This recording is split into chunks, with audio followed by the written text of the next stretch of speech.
अस्सलाम वालेकुम नाजरीन। आज एनालिसिस विद एजाज मर में हम बात करेंगे कोयटा साने के हवाले से। मच सानिया जो है, जहां कोयटा में लाशें रख के धरना दिया जा रहा है, आज उसका 5वां रोज़ है और अभी तक जो है उनका जो मुतालबा है कि वज़ीर आज़म जब तक नहीं आएंगे तब तक लाशें नहीं दफनाई जाएंगी। आज बिलावल भुट्टो जरदारी वज़ीर आला सिंध के हमरा वहाँ पहुँचे हैं कराची से, जबकि मरियम नवाज़ भी लाहौर से वो पहुँची हैं अपने मुस्लिम लीग के वफ्द के हमरा। उन्होंने जाके उनके साथ कंडोलेंस की और उसके बाद वहाँ उन्होंने तकरीरें भी की, बात भी की और अफसोस का जो इजहार किया कि इतना सफाकी के साथ जो ये वाक़या हुआ है, इसके हवाले से पहले वज़ीर भी गए थे, वज़ीर दाखिला, और उसके बाद अली जैदी और जुल्फ़ी बुखारी को भेजा गया, लेकिन चूँकि उनकी बात भी नहीं मानी गई। और आज जब अपोजिशन की जानिब से उनको रिक्वेस्ट गई है तो वो भी उन्होंने बात नहीं मानी। हज़ारा बिरादरी कौन है, ये कहाँ से आए, पाकिस्तान में कब आए, इनकी कितनी तादाद है और इनको निशाना क्यों बनाया जा रहा है। 7 साल से इन लोगों को मुसलसल टारगेट किया जा रहा है। तो इसके पीछे कहानी क्या है, तारीख़ क्या है, इसकी सारी तफसीलात हम आपको बताते हैं इस वीडियो में। लेकिन उससे पहले आप सब दोस्तों से दरख्वास्त है, बिलखुसूस नए देखने वाले दोस्त और जिन्होंने सब्सक्राइब नहीं किया हमारा चैनल, उनसे दरख्वास्त है कि चैनल को सब्सक्राइब करें और ये जो वीडियो आपको बेहतर लगे तो अपने दोस्तों के साथ शेयर भी ज़रूर कर दीजिएगा। 1880 में जब अफ़गानिस्तान के अमीर अब्दुर्रहमान ने वहाँ पर जो है खाना जंगी से मुतासर अपने लोगों को यकजा करने की कोशिश की, तो उन दौरान जो है हज़ारा कम्युनिटी उनके निशाने पे बनी और उसके बाद फिर जो है ये हज़ारा कम्युनिटी जो है वहाँ से अफ़गानिस्तान से यहाँ पाकिस्तान की तरफ आए।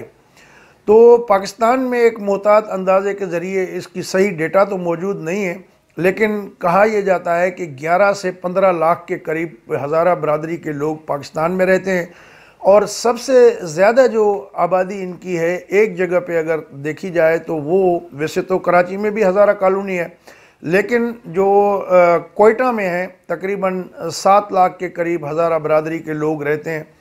2013 से लेके मुसलसल लश्कर झंगवी कलदम जमात है, सिपाही साहबा का ऑफशूट है और जिसके बारे में जनरल हमीद गुल कह चुके हैं कि उन्होंने ये जो सेक्टरन वायलेंस के लिए बनाई थी। अब ये कोई छुपा जो है राज नहीं है, ओपन सीक्रेट है कि सेक्टरन जो वायलेंस मुल्क में पैदा ज़िया-उल-हक के ज़माने में किया गया और हमीद गुल जो है आर्किटेक्ट थे इनके बनाने के। ख़ुद इमरान खान साहब की वीडियो क्लिप वायरल हैं। तो ये जो है इसके पीछे हमारी सिक्योरिटी एजेंसीज़ हैं। और हैरत की बात यह है कि अब भी ये कहा जा रहा है कि इस वाक़े में साने में जो है वो गैर मुल्की दहशतगर्द तंजीम जो है वो मुलविस है, दाइश ने इसकी ज़िम्मेदारी कबूल की है। जिस बेदर्दी के साथ इनको मारा गया है वो कोई किसी इंसान तो हो नहीं सकता। गले काटे गए हैं इनको, सोए हुए मज़दूर लोग बेचारे जो ज़्यादातर अपना टाइम हफ्ते का हफ्ता बाहर ही नहीं आते कान से।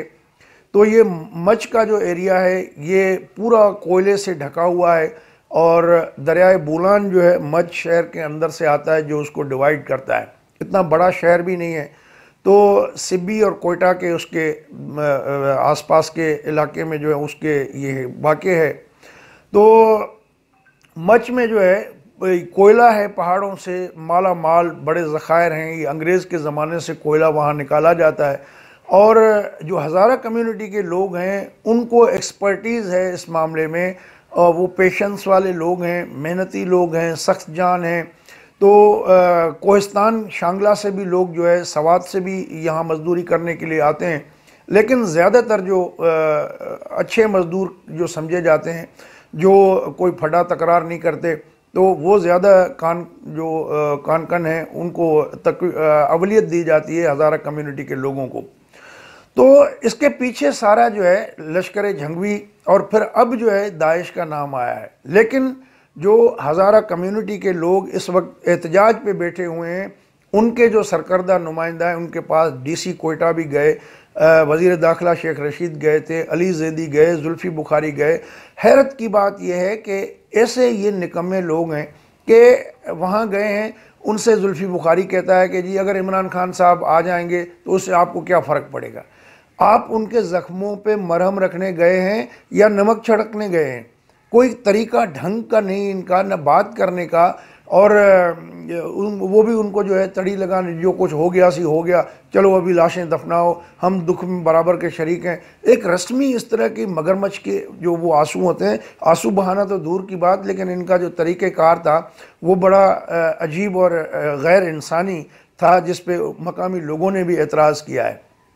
तो लश्कर झंगवी से ही जुड़े और फिर अहले सुन्नत वल जमात के नाम से जो है रमज़ान मेंगल जो है एक्टिव रहे। उन्होंने जब उनको छोड़ा गया था तो उससे 2 दिन बाद वहाँ पर कोयटा में अटैक हुआ था, जिसमें हज़ारा कम्युनिटी को टारगेट किया गया था, और रमज़ान मेंगल जो है वो इलेक्शन भी लड़ते रहे हैं। अब ऐसे लोग कलदम तंजीमों से ताल्लुक़ है, गिरफ़्तार है, और टॉप सिक्योरिटी एजेंसी के पास वो हैं, और अचानक उनको छोड़ दिया जाता है। जिस तरह तहरीक तालिबान, कलदम तहरीक तालिबान के तर्जुमान को जो है वो सेफ हाउस से छोड़ा गया, इसी तरह कैंट में इनको कैद किया हुआ था, रमज़ान मेंगल को वहाँ से छोड़ा गया। अब ये किसने किया? तो ये जो लोग वहाँ बैठे हुए हैं वो क्या कहते हैं, ज़रा उनकी ज़ुबानी ज़रा ये सुन लें। ये न पहला वारदात है, न दूसरा है, न तीसरा है। यहाँ बड़े बड़े आए हैं, आर्मी चीफ साहब आए हैं, प्राइम मिनिस्टर साहब आए हैं, यहाँ सब आते रहे हैं, तसल्लियाँ देते रहे। आपको भी पता है, हमें भी पता है कि ये वॉर पॉलिटिक्स में हमें कुर्बानी का बकरा बनाया जा रहा है। आपको भी पता है, आप कुछ भी नहीं कर सकते। देखें हाजी साहब, ना आपका वज़ीर आला कुछ कर सकता है, ना आप। हजारों पुलिस वाले यहाँ कत्ल हुए हैं यार, वाला खुद मारा हुआ है। आप अपनी हिफाजत नहीं कर सकते तो आप हमारी हिफाजत क्या करेंगे? देखे ना, गुजारिश भाईजान देखिए, आपके पास कहने को कुछ भी नहीं है। मैं हाजी साहब, मैं आप बताएं आप क्या कर सकते हैं? मेरी गुजारिश सुना ना, देखें एक तरीका कार है, ये जो दहशतगर्दी है इसके पीछे वर्दी है, ये जो दहशतगर्दी है इसके पीछे वर्दी है, ये जो दहशतगर्दी है इसके पीछे वर्दी है, ये जो दहशतगर्दी है इसके पीछे वर्दी है। जनाब, आप कुछ भी नहीं कर सकते। सुनो मेरी, आप अपने पुलिस वाले की हिफाजत नहीं कर सके। सैकड़ों पुलिस वाले कत्ल हुए, आप क्या कर सके? आप बताएं। मेरी गुजारिश, हर 10 कदम पर आपके वार ड्रेस पहने 80,000 लोगों को आपने गैर पैदावारी अमल में ला खड़ा किया है। वो आप पैसे दे रहे हैं, बलूचिस्तान की हुकूमत उनको पेमेंट दे रही है, उसके बावजूद ये तमाशा रोज होता है। ये तो डूब मरने का मुकाम है आपके लिए, दुनिया की 8वीं बड़ी फौज, ये तो डूब मरने का मुकाम है। ये तो आप हर रोज आप अपने पुलिस वालों की हिफाजत करें, हमें छोड़ दें, हम जाने, हमारा एहतजाज जाने। ये आपके बस की बात नहीं है डीसी साहब, ठीक, ये आईजी साहब के बस की बात नहीं है, ये जो नाम नेहाद वज़ीर आला बैठा है इसके बस की बात नहीं है। ये हमारे सूबाई हुकूमत, ये बेचारे खुद नामालूम के पैरोल पर यहाँ बैठे हैं।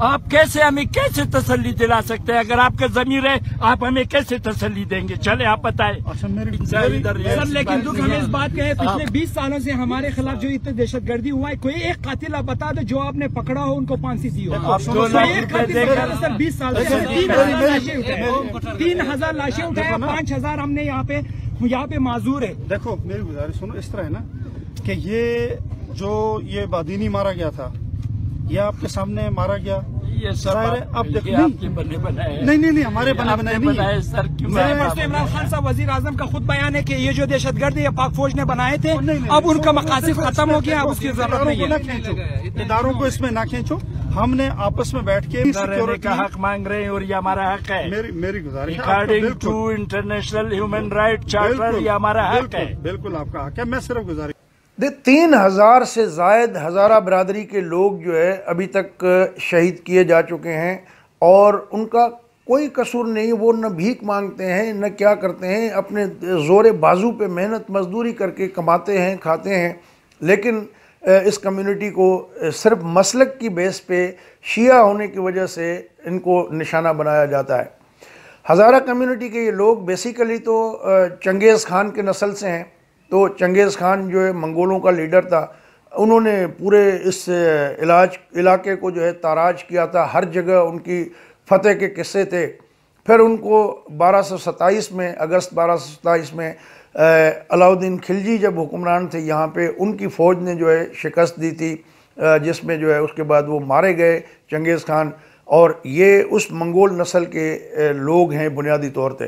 तो अमीर जो थे अफ़गानिस्तान के, अमीर अब्दुर्रहमान खान, उन्होंने जब ब्रिटिश हुक्मरानों से बात की तो उस दौरान जो है ये जो पाकिस्तान और अफ़गानिस्तान के दरमियान ड्यूरेंट लाइन कहलाती है, जो डिमार्केशन है, ये ड्यूरेंट लाइन जो है उस अब्दुर्रहमान ने जो है तय की थी, जिसके बाद ये हदबंदी हुई कि उस तरफ जो है वो अफ़गानिस्तान होगा और इस तरफ जो है ब्रिटिश इंडिया होगा।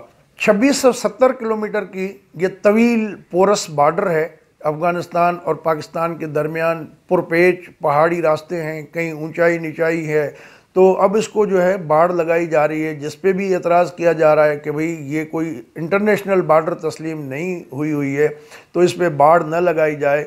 इस पर महमूद खान अचकज़ई भी उन्होंने कहा था कि हम इसको उठा के फेंकेंगे बाढ़ को। और ये जो क्योंकि बहुत सारे ट्राइब्स ऐसे हैं बटे हुए हैं कि बॉर्डर के इस तरफ जो है वही ट्राइब है, उस दूसरी तरफ भी वही ट्राइब है, आपस में रिश्तेदारियां हैं, इनकी ज़मीनें हैं, मिल्कियत हैं, अमलाक हैं इनकी। तो वो नहीं चाहते कि इस तरह की जो है मुस्तकिल तौर पे उसको सरहद को बंद किया जाना चाहिए। लश्कर जंगवी जो है पाकिस्तान में एक कलदम जमात है।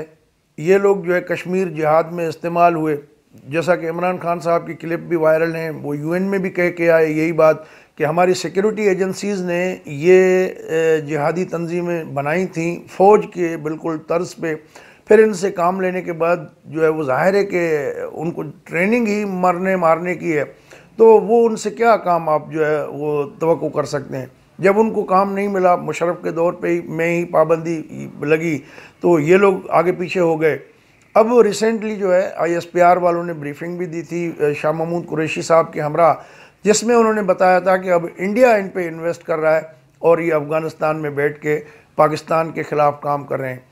लेकिन ये चीज़ें अपनी जगह पे, लेकिन जिस तरह के वीडियो में भी वो कह रहे हैं, जो बात कह रहे हैं, बड़ी कर्ब वाली बात है। ये जो दहशत गर्दी है इसके पीछे वर्दी है। अगर अपने ही लोग इस तरह की चीज़ें, ज़ाहिर है कि वो किसी सबूत के बगैर तो नहीं कहेंगे। 7 साल से मुसलसल वो निशाने पे हैं, उनके बच्चे मारे जा रहे हैं। अभी भी इसमें जो 11 अफराद मच में जो सोए हुए थे उनको उठा के जो उनके गले काटे गए हैं, गलों में आर पार गोलियां लगी हुई हैं। एक का तो धड़ भी नहीं था, बच्चे का डेड बॉडी ऐसी भी थी। तो ये भयानक तरीके से जो कत्लेआम हो रहा है, ये एक नफ़रत किसी इंसान से आप तवक्को नहीं कर सकते। किसी दुश्मन भी इस तरह का सलूक नहीं करता जिस तरीके के ये तरीक़ा वारदात अपनाई जाती है। हुकूमत भले कुछ भी कहे कि जी इसमें जो है वो दाइश मुलविस है, दाइश ने ज़िम्मेदारी भी कबूल कर ली है, लेकिन जिस तरह के आपने हज़ारा बरादरी के लोगों की बात सुनी और जिस तरीके से मुख्तलिफ़ वाक़यात हुए कि कैंट से रमज़ान मैंगल कैसे छूटा, ये जो वाक़यात हैं ये हुकूमती मौक़िफ़ से काफ़ी बरअक्स हैं। दोस्तों, अगर ये आपको वीडियो अच्छी लगी हो तो अपने दोस्तों के साथ शेयर कर दीजिएगा। हमारा चैनल सब्सक्राइब नहीं किया तो उसको सब्सक्राइब कर दें, और हाँ, कमेंट में अपनी राय देना न भूलिएगा, ताकि जो है आपकी आरा को मद्देनज़र रखते हुए हम आने वाले प्रोग्रामों को मज़ीद बेहतर कर सकें। इजाज़त दीजिए, अल्लाह हाफ़िज़।